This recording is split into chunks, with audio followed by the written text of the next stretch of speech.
గోధుమ పిండి తీసుకోవాలి, కొంచెం ఉప్మా రవ్వ, కొంచెం ఆయిల్ పోసి కొంచెం వాటర్ పోసుకొని మంచి కరగ తీసుకోవాలి. ఇలా చేస్తే పూరీలు బాగా పొంగుతాయి. అలా కలుపుకొని కొంచెం కొంచెం వాటర్ పోసుకొని పిండి కలుపుకోవాలి.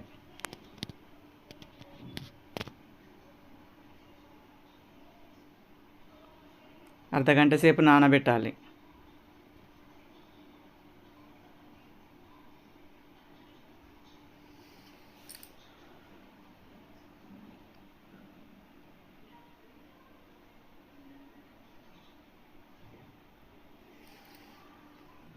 ఒక కళాయిలో ఆయిల్ పోసుకోవాలి,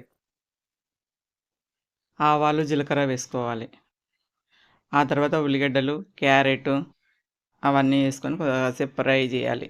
ఆ తర్వాత పచ్చిమిర్చి కూడా వేసుకొని ఫ్రై చేసుకోవాలి. కరివేపాకు వేసుకోవాలి. కాస్త మగ్గాక పసుపు వేసుకోవాలి. ఆలుగడ్డలు కూడా ఉడకబెట్టినవి వేసుకోవాలి. తగినంత సాల్ట్ వేసుకొని మంచిగా కలుపుకోవాలి. కాస్త వాటర్ పోయాలి. కొంచెం శనగపిండిలో వాటర్ కలుపుకోవాలి. అంతే, కుర్మా రెడీ. ఆ తర్వాత పూరీలు ఆయిల్లో వేసుకోవాలి.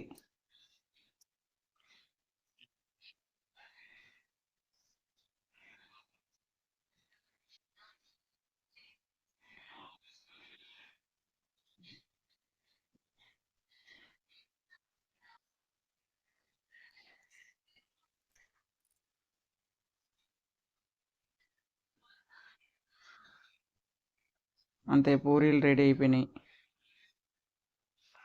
పూరీ కుర్మా రెడీ.